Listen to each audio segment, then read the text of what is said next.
আসসালামু আলাইকুম। ভালো আছেন? ভালো তো থাকতেই হবে। ভালো থাকার জন্য আমাদের প্রতিদিনের আমাদের সংগ্রাম, আমাদের সাধনা এবং তার সঙ্গে যুক্ত আমাদের চারপাশের মানুষগুলো। আপনি যদি ভালো না থাকেন, আপনার চারপাশের মানুষগুলো কিন্তু ভালো থাকবে না। আর আপনি যদি ভালো থাকেন, শত প্রতিকূলতায়ও আপনার চারপাশের মানুষগুলো ভালো থাকবে। আর কিছু মানুষ আছে যারা নিজেকে সবসময় মনে করে যে আমার কোনো ভুল নেই। এই যে ভুল নেই ভাবতে পারা মানুষগুলো, তাদের থেকে সাবধান থাকবেন। কারণ ভুলহীন কোনো মানুষ হতে পারে না। ভুল দিয়ে কিন্তু পৃথিবীটার জন্ম হয়েছে, তাই না?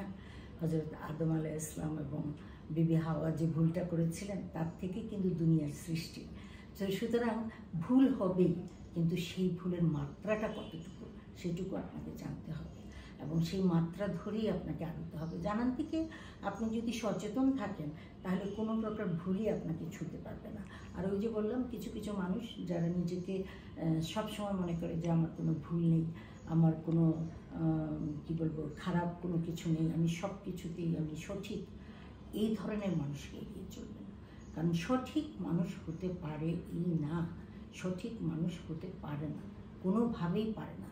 কিন্তু মানুষরা সেই বেঠিক যে পথটা, সেই বেঠিক যে অবমূল্যায়নটা, সেটাকে কিন্তু কোনো না কোনোভাবে বুঝতে পারে, তার ভিতরে কিন্তু এটা নাড়া দেয়, কোনো না কোনোভাবে নাড়া দেয়। সেই যে নাড়া দেওয়ার মুহূর্তটাকে কখনোই অবজ্ঞা করবেন না। অবজ্ঞা করলেই দেখবেন সেই নাড়া দেওয়ার মুহূর্তগুলো আপনাকে অবজ্ঞা করে সেটা সামনের দিকে এগিয়ে যাচ্ছে। তখন আপনি পিছনে থেকে যতই আপনি ভাবুন যে না আপনি সফল হচ্ছেন, আসলে দিনের শেষে দেখবেন আপনি সফল নন। দিনের শেষে দেখবেন আপনি অবশ্যই পরাজিতদের মধ্যে একজন। কারণ আপনি খুব শর্টকাট ওয়েতে সফলতাকে ছুঁতে চেয়েছেন। শর্টকাট ওয়েতে কোনো সফলতাকে ছোঁয়া যায় না। সরি। তো এই যে শর্টকাট পথটা না বেছে নেওয়া, এটাকে তো অ্যাপ্রিসিয়েট করবেনই।